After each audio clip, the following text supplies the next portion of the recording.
পঞ্চম শ্রেণীর প্রথম সাময়িক পরীক্ষা 2026-এর আজকের ভিডিওতে আলোচনা করব বাংলা বিষয়ের একটা প্রশ্ন নিয়ে। তো এটা হচ্ছে একটা নামকরা স্কুলেরই 2026 সালের প্রশ্ন। তো যারা ভিডিওটা শুরু থেকে শেষ পর্যন্ত দেখবা তারা আশা করি অবশ্যই এই বাংলা বিষয়ের প্রশ্নের ধরন সম্পর্কে একটা ধারণা পাবা, প্লাস হচ্ছে এখান থেকে অনেক প্রশ্ন কমন পাবা, কারণ এটা কিন্তু 2026 সালেরই একটা স্কুলের পরীক্ষার প্রশ্ন এবং এই প্রশ্নেই কিন্তু পরীক্ষা হবে একটা স্কুলে। সো এই ভিডিওটা একটু মনোযোগ দিয়ে দেখতে থাকো, তাহলে তোমাদের অনেক উপকার হবে। তো দেখো, প্রথমেই এই পূর্ণমান হচ্ছে কত থাকবে, 100 মার্ক, এবং এর জন্য সময় থাকবে 2 ঘন্টা 30 মিনিট। তো দেখো, প্রথমে থাকবে কি, কবি ও কবিতার নামসহ ঠিক আছে কবিতাটি 10 লাইন লিখো। এরপরে 2 নম্বরে দেখো, সংক্ষিপ্ত উত্তর প্রশ্ন লেখো, মানে সংক্ষিপ্ত উত্তর 7টির মধ্যে 5টি। এখানে 7টি প্রশ্ন আছে, তুমি যে কোনো 5টি উত্তর দিতে হবে। যেমন বাংলা ছাড়াও বাংলাদেশের আর কোন কোন ভাষায় মানুষ কথা বলে, সুখ কেন ভালো কিছু পেল না। গ নম্বরে সাইক্লোন কবিতায় আজান দেওয়া ও শাঁখ বাজানোর কথা বলা হয়েছে কেন। ঘ নম্বর বিড়ালকে বাঘের মাসি বলা হয় কেন।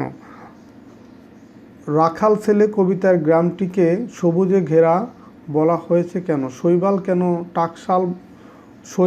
কেন টাকশাল বলা হয়েছে। ম্যাজিস্ট্রেট আলেকজান্ডারকে কেন কেনা হয়েছিল। তো এইভাবে দেখো, এখানে 7টা থেকে যে কোনো 5টার উত্তর দিতে হবে। 3 নম্বর দেখো, রচনামূলক প্রশ্ন। তো এখানেও তোমার 4টির মধ্যে 3টে উত্তর দিতে হবে। যে বৈচিত্র্য কিভাবে বাংলাদেশকে সুন্দর করেছে। ঠিক আছে কবিতার লোকটির সংসারে কি কি ঝামেলা আছে। গ নম্বর হচ্ছে, মনে মনে আপনাকে গুরু মেনে আমি এতদিন অনুশীলন করেছি, কথাটি কে কাকে কখন বলেছে। 4 নম্বর হচ্ছে, দেশের কল্যাণের জন্য তুমি কি কি করতে চাও তা লেখো। 4 নম্বর প্রশ্ন দেখো, শব্দার্থ লেখো যে কোনো 5টি, যেমন উদযাপন, হাপর, চৌপর, রেশন, পাজি, রাজসিক, মন্থর। এখান থেকে যে কোনো 5টার শব্দার্থ লিখতে হবে।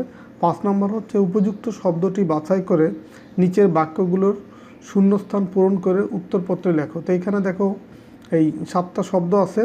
তো এই 7টা থেকে প্রয়োজন হচ্ছে 5টা শব্দ। এখানে যেহেতু 5টা শূন্যস্থান আছে, এই 7টার ভিতর থেকে 5টা শব্দ নিয়ে শূন্যস্থানগুলো পূরণ করতে হবে। যেমন ক নম্বরে দেখো, রাজশাহী, দিনাজপুর, রংপুর জেলায় ড্যাশ ও রাজবংশীদের বসবাস।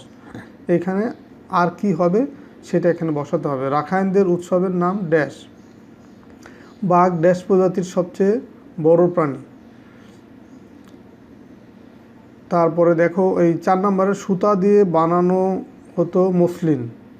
ও 5 নম্বর, রাজপুত্রদের তীর চালনা শেখান। ড্যাশ রাজপুত্রদের তীর চালনা শেখায়। তো এখানে যে শূন্যস্থানে যে শব্দটা বসবে সেটা তোমাকে বাছাই করে বসাতে হবে। 6 নম্বর, নিচের শব্দগুলোর বিপরীত শব্দ লেখো। যেমন অগ্র, অলস, ইতর, উত্তম, একতা, কোমল, গুরু। এগুলোর হচ্ছে কি বিপরীত শব্দ লিখতে হবে। 7 নম্বরে, নিচের বাক্যগুলো এক কথায় প্রকাশ করো। যার মূল্য নির্ধারণ করা যায় না, এটা একটা বাক্য, এর এক কথায় প্রকাশ করতে হবে। যারা তাঁতে কাপড় বোনে তাদেরকে কি বলা হয়, তাঁতি বলা হয়। যারা সোনার গয়না বানায়, তারপরে উদিত হচ্ছে যা, তেজ বেশি যার, পরের জন্য নিজের জীবন দিয়ে দেওয়া, যে কাহিনী কল্পনা করে লেখা হয়। তো এই বাক্যগুলোর এক কথায় প্রকাশ করতে হবে। 8 নম্বরে দেখো, নিচের যুক্তবর্ণ ভেঙে শব্দ তৈরি করো ও গঠিত শব্দ দিয়ে বাক্য তৈরি করো। এই যে যুক্তবর্ণ, এই যে ম আর ব, স, ত, এইভাবে করে যুক্ত বর্ণগুলো ভেঙে লিখতে হবে এবং সেগুলো দিয়ে বাক্য তৈরি করতে হবে।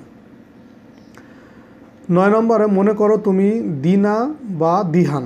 তুমি সরকারি প্রাথমিক বিদ্যালয়ে 5ম শ্রেণীর শিক্ষার্থী। মামার বাড়িতে যাওয়ার জন্য 2 দিনের ছুটি চেয়ে প্রধান শিক্ষক বরাবর আবেদনপত্র লেখো। 10 নম্বরে দেখো, নিচের যে কোনো একটি বিষয়ে রচনা লেখো। যেমন সুন্দরবন, পরিবেশ দূষণ, আমাদের এই দেশ।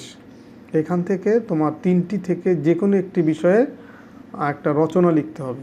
তো এই ছিল বাংলা বিষয়ের প্রশ্ন। তো আশা করি ভিডিওটা দেখে তোমাদের অনেক উপকার হবে।